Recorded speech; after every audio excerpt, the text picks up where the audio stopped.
Hi guys, so today we'll be learning about the arterial anastomosis on the back of the thigh. So mainly three arterial anastomosis can be seen on the back of the thigh. They are longitudinal arterial anastomosis, then trochanteric anastomosis and cruciate anastomosis. So you look at the diagram. So this is trochanteric anastomosis, this is cruciate anastomosis, and this is longitudinal arterial anastomosis.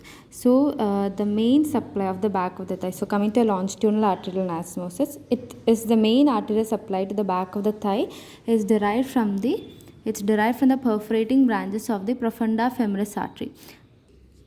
So these are the perforating branches, this first, second, third, 3 and 4th. So there are 4 perforating arteries and they provide the maximum supply to the back of the thigh.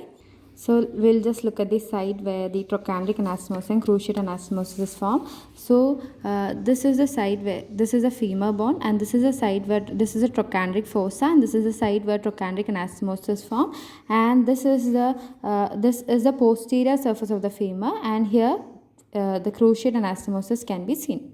So as we know, this is common iliac artery, and this divides into right and left common iliac artery, and the right common iliac artery then again divides into external iliac artery and internal iliac artery. Now external iliac artery, after passing beneath the inguinal ligament, it continues as the femoral artery, and femoral artery then gives a branch. This is called as the profunda femoris artery, and this profunda femoris artery gives branches called as lateral circumflex femoral artery, medial circumflex femoral artery, and 4 perforating arteries.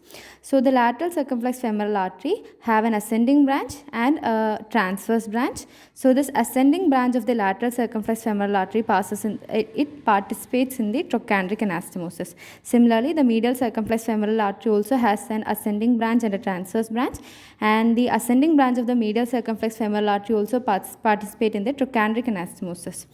Now coming to the internal iliac artery, the internal iliac artery gives 2 branches, that is superior gluteal artery and inferior gluteal artery. So the descending branches of the superior gluteal artery and the descending branch of the inferior gluteal artery, they pass in the trochanteric anastomosis.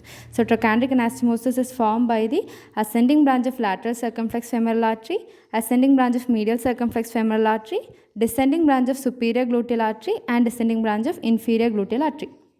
Now coming to the cruciate anastomosis, so the lateral circumflex femoral artery also has a transverse branch. So this transverse branch of the lateral circumflex femoral artery and the transverse branch of the medial circumflex femoral artery participates in the cruciate anastomosis, and there are 4 perforating arteries. So the ascending branch from the so this is the ascending branch, this is the ascending branch, and this is the descending branch.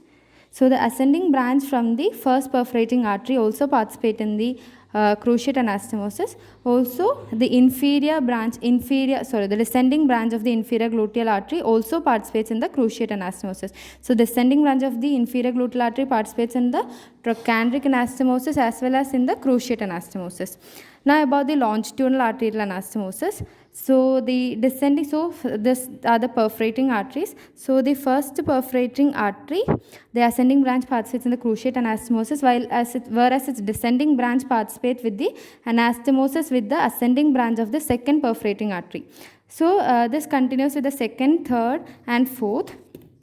In the case of fourth, the descending branch participates with the anastomosis with the superior muscular branch of popliteal artery. So as we know, the popliteal femoral artery continues as popliteal artery after it passes through the adductor hiatus. So a branch from the popliteal artery is superior muscular branch of the popliteal artery. So it anastomosis with the descending branch of the fourth perforating artery.